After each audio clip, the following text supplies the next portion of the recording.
Emergency meeting right now. Holy shit, Jesus Christ. We have a serious problem.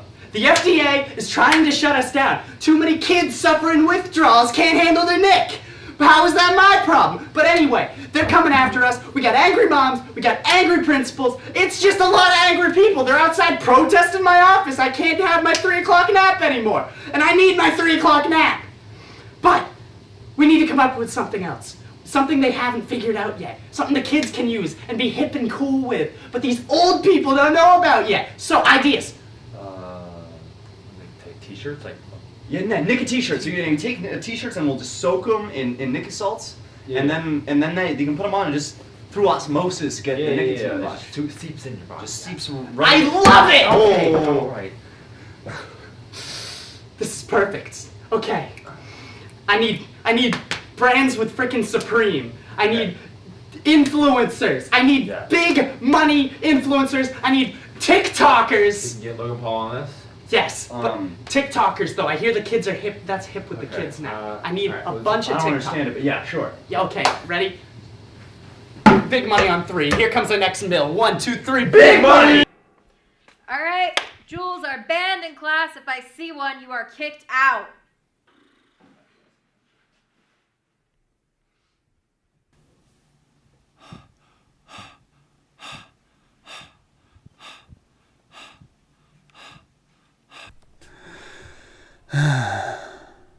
Some nights with Alan Vance, the jokes will make you shit your pants, and if they don't, enjoy our musical guests.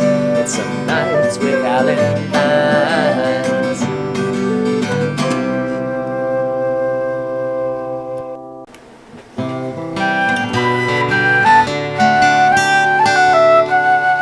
Hello, everybody. Welcome to episode 5 of the show, Some Nights with Alan Vance. If you haven't seen the other episodes, go watch them or don't. And on the show tonight, we got a co-host and a guest. Her name is Dr. Clitoris. And she's on the show with us to tell us about college dating and like the intricacies of that. And so I guess my first question is, where did you get this wealth of knowledge, and how do we know we can trust you? Yeah, well, first off, I'm really happy to be here. As for my background as a love doctor, let's see, I have been on Tinder for over 3 years now, so very well versed with the online dating, college field especially, been in that arena for a very long time. Also, I have quite a few female friends who are in long-term relationships. These are happy, satisfying, fulfilling for them, and for me, my role is to be a third-party observer that tells them what to do even when they don't ask for it. So basically, I'm the glue that is the only thing holding these couples together. Naturally. So we've had a couple of fans write in before this interview asking about first dates and what's like a good way to ask a girl out on a first date. What's a good idea for a first date? What is a girl gonna respond to? Sure. I mean, that's tricky and it's a big concern. I would say for any viewers out there, girl, guy, non-binary, what have you, I think a good first step is sending a text that says something along the lines of, "Hey, there's a cool new movie on Netflix. Do you want to check that out?" But the thing here, you send that text fully knowing that when the person actually comes over, all you're gonna do is put on reruns of The Office. Let's see, second, I would also highly recommend that if you haven't recently spilled some cheap beer on the floor of your bedroom, do that now. Do that at least 2 or 3 days prior to the person coming over. The reason for that is nothing is like an aphrodisiac for college women than the smell of cheap beer that's been soaking into a shag carpet for 2 or 3 days. It'll work. I don't know. It sounds like pretty bad advice to me. So it sounds like you've kind of have had some bad experiences with boys in the past. I mean, do you have any experiences with ghosting? I don't know what you're talking about, except that, you know, I've been hurt in the past, I will say that. I'm being a little bit obscure here, and that's because I'm actually releasing a new book soon. It's called They Ghosted You, eh? How to Turn Them into a ghost. So if you want to hear more about that, you're going to want to check that book out. In it, that has step-by-step instructions for how to hunt down the person who hurt you and wipe them from the face of this planet. Now it's just if I personally, I don't let such small matters get me down. But in case anyone wants to know extremely detailed instructions for how to do this, just check out my new book. Okay. Yeah, so we're actually going to post a link to the Amazon page where you can find the Audible download and also the ebook for the Kindle, for the Nook. Is that still a thing? Do people still own Nooks? I believe so. Yeah, Barnes & Noble, keeping it real. And also for the hard copy edition. But for now, we're going to move on to our first sketch of the show. It's a little biopic about these two guys named Nate and the sport that they do. Let's check out the clip. Hey, so my name's Nate. My name's Nate. And we're the three-legged Nates. We've known each other since we were 6 years old, right, Nate? That's right, Nate. And we've been practicing for three-legged races ever since we were 6.5 years old, and we both figured out that we're roughly the same height. We've been going to championships ever since. Regionals, states, internationals, nationals. There's not a lot of competition, gonna be honest, but we're some of the best of it on the national three-legged race scene. We actually got a race coming up this weekend. It's got a $10,000. $10. Wait, what? $10. It's a $10 prize. Wait. We've been over this, man. $10. Man, it's okay. It's all right. I'm in it for the love of it, man. Me too, man. I love you, man. I love you, bro. Nate. We do a lot of working out. Yeah. It's $10. It's $10. Yeah. Yeah. We'll split it five each. We'll get a nice half sandwich. Right. Three-legged sandwich. We share everything really.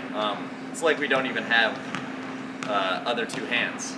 Like this I can't remember the last time we took this thing off of our legs. Honestly, like everything together. Like we lift weights together. Eat Sleep together. together. Sleep together, and pretty much just move around, unable to disconnect ourselves, because there's nothing like being with Nate. Nothing like being with Nate. Likewise.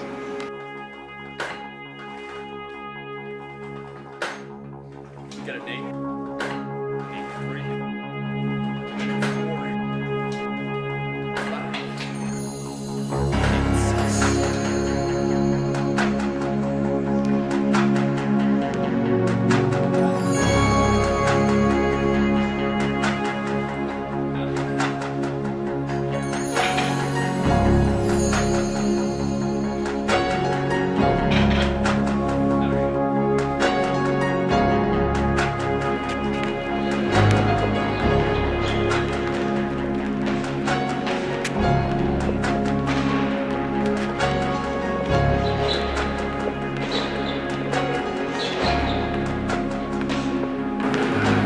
So, what's the biggest race you've ever ran?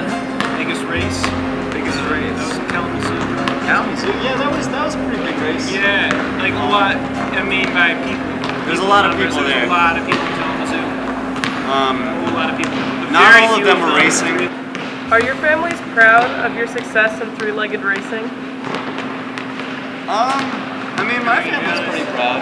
Yeah, and his family is pretty much my family. I haven't spoken to my family in a really long time. Yeah, other Nate here, his family kind of sucks.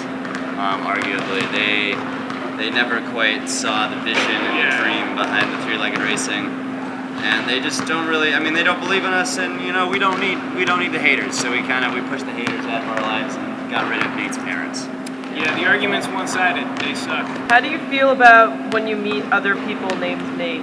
Love it. I can't get enough. I think we're doing great things out here. Us, just in my humble opinion, I think for the you can just public never image of Nates everywhere, I think we're doing our best. You can never get enough Nates. Yeah. There's never enough Nates. The more the merrier. The more the merrier. Better. The best thing about Nate's is we're actually starting a fundraiser called Make Nate Great Again. Make Nate Great Again. And it's trying to get more people to name their kids Nate. And also raising funds for people named Nate. Do you have any other friends? What's that? Do you have any other friends? Oh no, we got no other friends. No. was a heartwarming tale about two Nates who share an athletic activity. You have any dating analysis for them? Oh man, you know, it's gonna be tough because the Nates are gonna have to find somebody who doesn't mind a partner that is inherently two people. So if you're into alone time, that just isn't gonna happen. But if you're into threesomes, that is almost exclusively what is going to happen. Assuming that both the Nates are into it. Oh, they're not. You can tell they're not. Yeah, One is more into it than the other, and that just It's very not clear. a platform you want to It's go just off of. very clear. So we actually have there's an event that goes on at UVM. It's UVM Top Chef, right? That's what it's called. You know about this. So it's our next clip is the Battle of the Campus Chefs. That's what it is. Yeah, the Battle of the Campus Chefs. Official UVM activity that We have exclusive behind-the-scenes footage of, and a little bit of some action in there too. it's gonna get spicy. Let's check it out.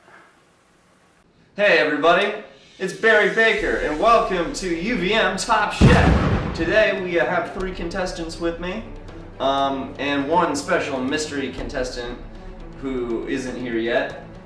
And we just took some pretty common food from your fridge, and the goal is to make some wonderful dish out of that. So first we've got Phil Lazarus. What do you got here? I'm glad you asked, Chef. First thing you want to do is unwrap these bad boys. Be as aggressive as possible. Get all that plastic off, just really tear it up. Tear them off. Tear the tops off real good, making sure the 2 strips you gotta tear off. Next, you want to place them on top of one another, and really just give it a good whack, a good womp. Just compress the 2 of them, then get on top of it and just press it down as hard as you can. Really just like cement them into one another. They need to be like basically the same piece of ramen. Next, you want to get an nice orange garnish. Just really crush that off. You know, just give it a nice little blast of flavor. Then get some salt, toss it on top there, and mix with the sweetness of the orange. Next, you want to finish it off with some salsa. Just unpop that bad boy, put it on top, spread it all around with your hands. Get a couple smacks. You know, just give it a good indent. Make sure that it seeps into the ramen. Throw some dash of orange, dash of salt on the top. Just kind of finish it off. Next, cover it up, preserve the freshness. All right, let's dive in.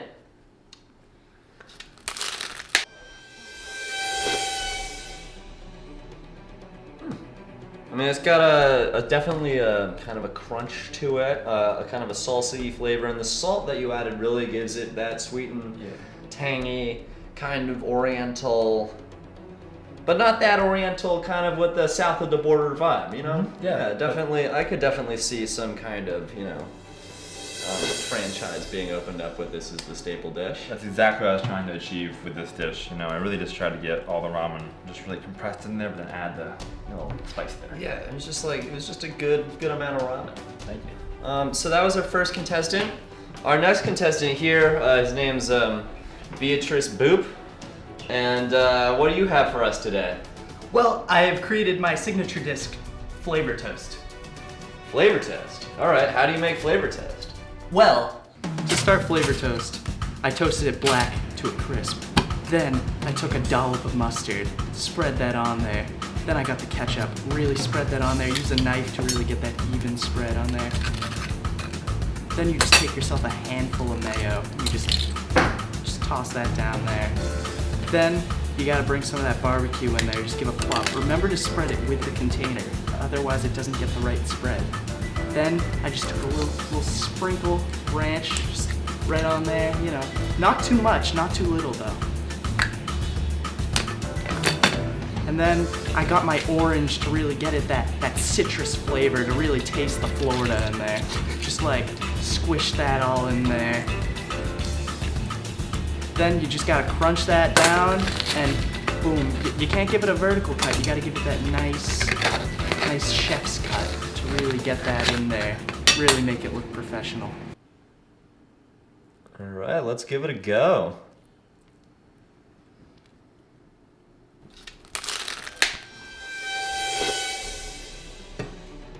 So that was interesting. It definitely has like a certain crunch to the toast. but definitely has a lot of flavor in all the flavor of said flavor toast. Yes, that's what I was going for. I think it's interesting that the bottom of it has become so soggy and sitting in the plate for a while, and that gave it like an interesting sog factor. And I could definitely see this as like a lunch meal served at the UVM dining halls every few days. I feel like that's a good application for flavor toast. And so now moving on, we've got our final of the official contestants. What the f is this? It's just quinoa. It looks. What the f is this? Well, it's quinoa with vegetables. I had some in the fridge, so I just reheated it. You think you're some kind of cook or something? Like, is vegetables and like sriracha sauce in there? Like, dude, like. Well, yeah. It looks like you actually put effort into this. Well, This is UVM Top Chef. You're supposed to grab the common items from the fridge. It looks like you went to the store and bought all these things. Well, you can buy quinoa for like $2. All right. Well, let's just at least see how you made it. Alright, so I took some quinoa out of the fridge that I had and mixed it in with some vegetables and some corn and stuff, and then I just kind of sprinkled some sriracha over it. It's, it's nice to reheat. It works well. It just works. Man, you really f***ed this up, Eric.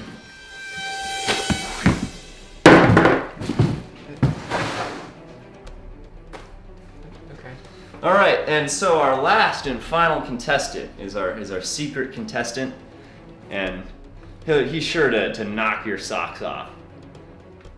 Here's our mystery guy. Come on out. What do you have here? It's a cat card.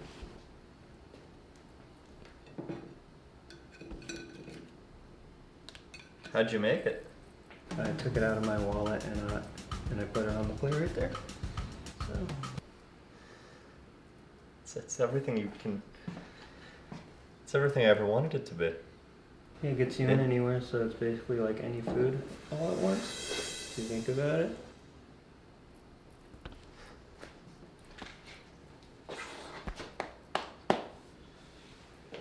So you won today. This has been the end. This is UVM Top Chef, and this is our winner, Jack. Thanks for watching. Tune in next week for UVM Top Chef 2, The Electric Boogaloo. So yeah, cooks. Wow, that was truly impressive. I would say, as an expert on these matters, any of those dishes, except for the quinoa one, any of those dishes would make for a great first date treat or surprise. Any partner will totally appreciate that. Oh, for sure, and I can 100% guarantee that advice is accurate. So the next part of our show is the part where the people who play music come out. And this week we've got some people, they're called Jackie and the Treehorns. I don't know which one's Jackie or which one's the Treehorns, but I'm going to let you decide, and let's check them out. I'm Connor. He's Connor. I'm Andy. And we're Treehorns. Plus Jackie. Amen. Yep. You're wrapped up with your claws and your fangs. You got a cold heart, pumping blood through your veins. And you're an old girl from the Jurassic age. You got a vicious sense of humor, and your friends are looking at me like I was a happy meal on land. Woo!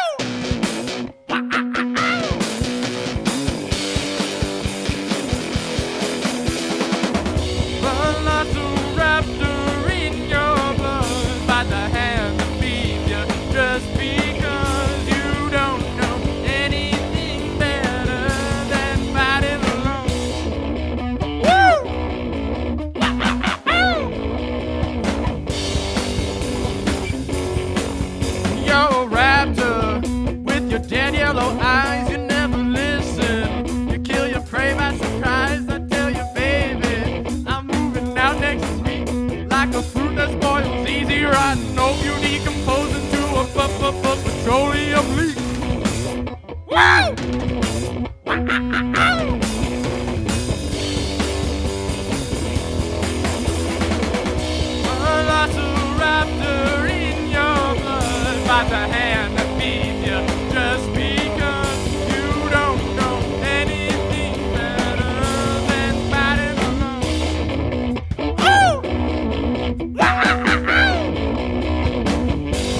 then I took home the velociraptor. Ha ha. Velociraptor in your blood, about to hand the feed you, just because you don't know anything better than fighting alone. Velociraptor in your blood, about to hand the feed you, just because you don't know anything better than fighting alone. Oh! Wow!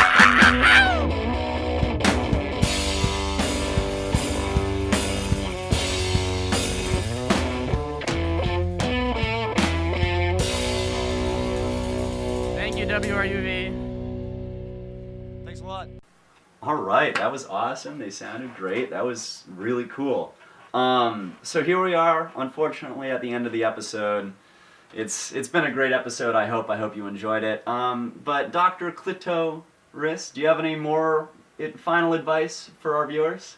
Sure, yeah. Well, I would just say that if you're having relationship troubles, then just come and find me.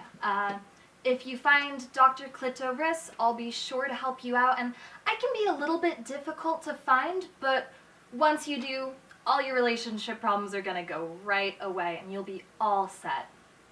All right, thank you. And thank you so much for being on the show. Of course. This has been a great episode. See you guys all in 2 weeks. It's been my pleasure. And that's it. That's Some Nights with Alan Vance.